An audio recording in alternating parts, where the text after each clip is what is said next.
Welcome back. I'm wearing a Philly jersey. I like what Philadelphia does here. I understand it from all three teams' perspectives, so let's go through it. First off, the Columbus Blue Jackets get the biggest name in this trade. Ivan Provorov, defenseman, $6.75 million cap hit until 2025. Played 82 games for the Flyers this year, had 6 goals, 21 assists, 27 points. He will further solidify a Columbus Blue line that had its issues this year, in part due to injury and just some inconsistent play. So, adding Provorov is expensive. The Philadelphia Flyers, I think, did a really good job in this three-way deal of getting good value. So, Provorov moves through LA. LA retains 30% of that contract, so 70% of that $6.75 million will be the task of Columbus to pay. So 30% of that 6.75 million off the books, and so they launder the contract. And also, LA moved Cal Peterson's contract. I didn't see anything about them retaining anything on Peterson, so that's a win. So I'm not going to really give a loss to anybody on this deal. I think this deal works out for all three teams. But you look at what Philadelphia did here. I like it. Starting off with Sean Walker. So they lose a defenseman, but they gain two. First off, Sean Walker, 70 games, 3 goals, 10 assists, 13 points. His cap hit is $2.65 million till 2024. So he has one more year, and then he's a UFA. Cal Peterson, who LA was trying to move at the deadline, and apparently there were no takers. He had a record of 5-3-2 with the Kings this year, but alarmingly, 868 save percentage.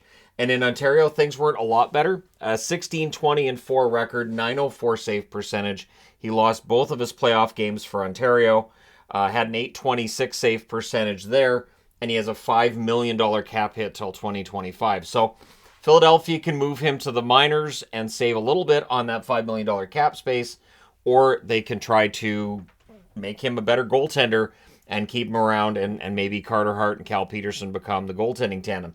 Peterson's young enough that he can bounce back, but it has been a rough couple of years. And once you're getting into multiple years of a goaltender not quite looking like, a starter or necessarily National Hockey League level goaltender, there has to be some concern. But we'll see what they do with Peterson. But what's impressive to me is they also add Helge Grans. Now, I'm pretty sure I did a video on Helge Grans during the 2020 run-up to the draft. I had a lot of time with the 2020 draft to do multiple draft videos, and so I'm pretty sure I got into Helge Grans, who last year for Ontario, this year for Ontario, 59 games, 2 goals, 7 assists, 9 points in the AHL. But he's 6'4", 205 pounds. He's a big defenseman. Number 35 pick in 2020. So he is a very large defensive defenseman, and so maybe Daniel Briere sees something there in terms of NHL upside. And either way, they did well too in getting the number 22 pick in this draft. Interestingly enough, that was LA's pick that had been traded to Columbus, and now it's Philadelphia's pick, so it's been traded twice already. They also get the 2023 second round pick from the LA Kings, and they get a conditional 2024 or 2025 second round pick from the Columbus Blue Jackets as well. So they get 3 draft picks, they get 2 defensemen, one of them a prospect, and they pick up Peterson's, again, problematic contract. But I think Philadelphia did well in getting good value for picking up what is essentially a rough-looking contract. And for the Kings, they intend to re-sign Vlad Gavrikov. So Gavrikov apparently looking at, according to Kevin Weeks, he wants a 2-year deal.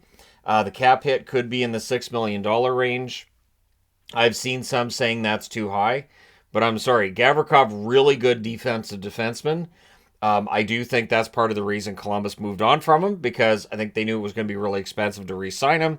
They wanted to get good value for him at the deadline, and he played really well with the Kings after that trade. So if it is just a short-term deal at $6 million per, as long as they don't have other cap issues, I think it could work out. And again, moving Peterson and Walker out means they have that money. And so that's why they were willing to do the 3-way deal, retain some money on Provorov, because they needed to free up some money. So don't be surprised if Gavrikov does re-sign with LA as soon as today.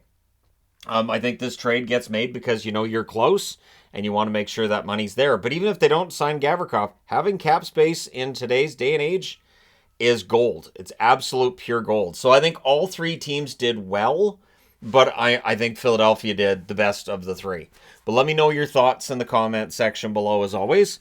Don't forget to hit like and subscribe if you're browsing your way through, you just happened upon this video.